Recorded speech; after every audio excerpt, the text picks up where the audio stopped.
আসসালামু আলাইকুম। সবাইকে আমার ফেসবুক পেজ এবং ইউটিউব চ্যানেলে স্বাগত জানাচ্ছি। যারা ২০২৬ সালে ক্যাডেট কলেজে ৭ম শ্রেণীতে ভর্তি হতে ইচ্ছুক, যারা এই ভর্তি পরীক্ষায় অংশগ্রহণ করবে, তাদের জন্য আজকে গুরুত্বপূর্ণ পরামর্শ এবং গুরুত্বপূর্ণ টিপস নিয়ে হাজির হয়েছি। অবশ্যই তোমাদের জন্য সেটা খুবই উপকারী হবে। যারা ৭ম শ্রেণীতে ক্যাডেট কলেজে ভর্তি হতে চাও, তোমরা জানো যে ভর্তি পরীক্ষা একটা বিসিএস এর চেয়েও কঠিন একটা পরীক্ষা হয়। ভর্তি যুদ্ধের মতো একটা পরিবেশ। সেখানে চান্স পাওয়া খুবই কঠিন। ৩০০ মার্কের একটা রিটেন পরীক্ষা হয়। ১০০ মার্কে গণিত, ১০০ মার্কে ইংরেজি, আর ৬০ মার্কে বাংলা, সাধারণ জ্ঞান ৪০ মার্ক। টোটাল ৩০০ মার্কের পরীক্ষা হয়। সময় থাকে ৩ ঘন্টা। আর গণিতের জন্য যে প্রিপারেশন নিতে হয় সেই বিষয়ে আজকে গুরুত্বপূর্ণ কথা বলবো। গণিতের জন্য অবশ্যই ষষ্ঠ শ্রেণী, সপ্তম শ্রেণী এবং অষ্টম নবম শ্রেণীরও কিছু অংশ আমরা আরো অধিকতর প্রস্তুতির জন্য, ভালো প্রস্তুতির জন্য আমরা পড়িয়ে থাকি, যারা ক্যাট কলেজে ভর্তি পরীক্ষায় অংশগ্রহণ করে। সেই ক্ষেত্রে তোমাদের অবশ্যই জানুয়ারি, ফেব্রুয়ারি, মার্চের মধ্যেই ষষ্ঠ শ্রেণীর গণিত বইটি ভালোভাবে শেষ করতে হবে।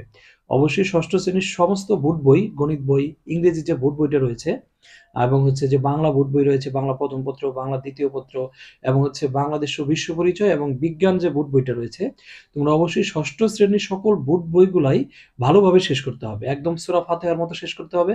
সূরা ফাতিহা যেমন প্রত্যেকটা রাকাতে লাগে, ঠিক ষষ্ঠ শ্রেণীর বোর্ড বইটা এভাবে ঠোঁটের আগে থাকতে হবে, যাতে যে কোন জায়গা থেকে কি আসতেছে এবং সবই যেন তোমরা বলতে পারো, এটা অমুক পৃষ্ঠা থেকে আসছে, বাংলা এটা অমুক পৃষ্ঠা থেকে আসছে, এটা শততর পুরস্কার থেকে আসছে, এটা সুখ কবিতা থেকে আসছে।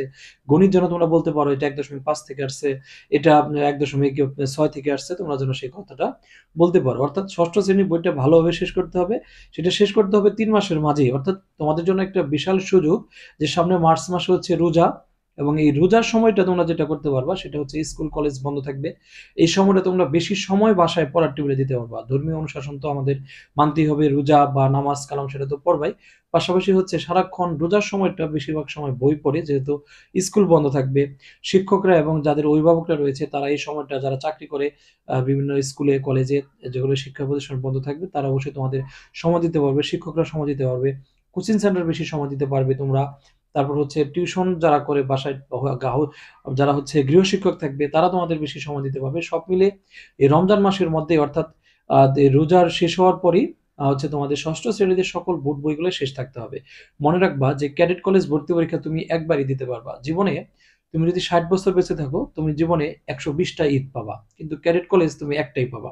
অতএব ক্যাডেট কলেজ ভর্তি পরীক্ষা তোমার জন্য খুবই গুরুত্বপূর্ণ। ঈদের আনন্দ তোমাকে অবশ্যই এটাকে বিসর্জন দিতে হবে। ঈদের আনন্দ তোমাকে উপভোগ করা যাবে না, ঈদের বন্ধ আসছে সেটা মনে করা যাবে না। যে কোনো বন্ধকে স্কিপ করতে হবে, যে কোনো প্রোগ্রামকে স্কিপ করতে হবে। পারিবারিক কোনো আয়োজন, কোনো বিয়ে বা যে কোনো ধরনের অনুষ্ঠান, সে যত দূর সম্ভব সেগুলোকে স্কিপ করে পড়াশোনায় মনোযোগী হতে হবে। মনে রাখতে হবে যে ক্যাডেট কলেজ একটি কঠিন একটি ভর্তি যুদ্ধ। সেই যুদ্ধে উত্তীর্ণ হতে পারলেই তোমার জীবন সাকসেস।